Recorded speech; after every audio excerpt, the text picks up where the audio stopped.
স্কুলে সেই ড্রেসটা পরা হবে না। নিয়ম করে সকাল 7টায় প্রাইভেটে যাওয়া হবে না। 9টায় স্কুলে বেঞ্চে সামনে বসা নিয়ে কারাকারি, বন্ধুদের সাথে আড্ডা মজা,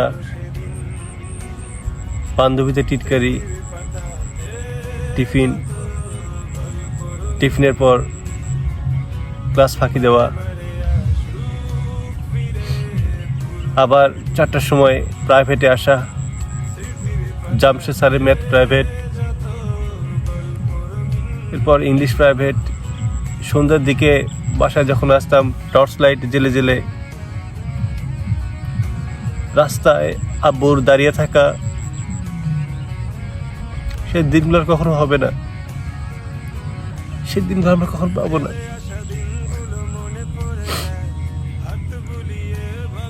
রাত 10টার মধ্যে নামাজ খাওয়া দাওয়া করে ঘুমিয়ে পড়া, ভোর 4টার সময় উঠে তাহাজ্জুদে নামাজ পড়া, চা বিস্কিট খেয়ে আবার পড়তে বসা, আজান দিলে জামাতের সাথে ফজরের নামাজ পড়া, এরপর আবার প্রাইভেটে যাওয়া। সে দিনগুলো নেই।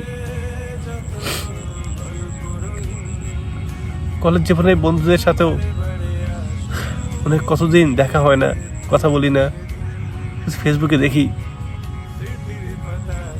কত তাড়াতাড়ি আমাদের দিনগুলো চলে গেল। এখন আর খেলার জন্য বাসায় কেউ ডাকে না, কেউ আর আসে না যে স্যার আসো খেলাধুলা করি, ব্যাট বলটা নিয়ে আসো। আম বাগানে এখন আর কেউ খেলে না।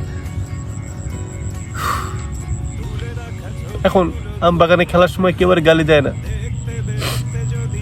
বরাবর সেই গালিগুলো আর শুনি না। সবসময় দাবার দিত, আম বাগানে খেললে বল আমের মুকুলে লাগলে সব মুকুল পড়ে যেত, এই জন্য খেলতে দিত না। আমরা চুপি চুপি খেলতাম। কবরের পারে মাঠে আর খেলা হবে না। এখন কেউ কারো মুখ দেখলে কথা বলতে ইচ্ছা করে না, একসাথে বসে সে আড্ডা দিতে ইচ্ছা করে না।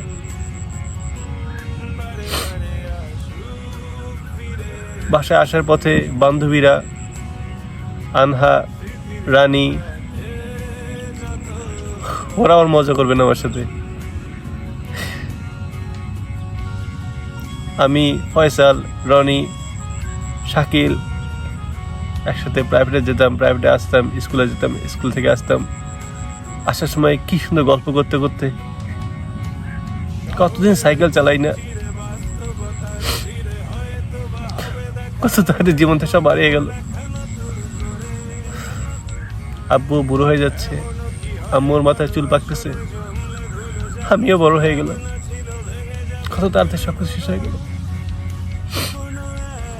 লাইফটা হচ্ছে এমনই। সন্ধ্যা যাচ্ছে, বাসায় ফেরা পালা।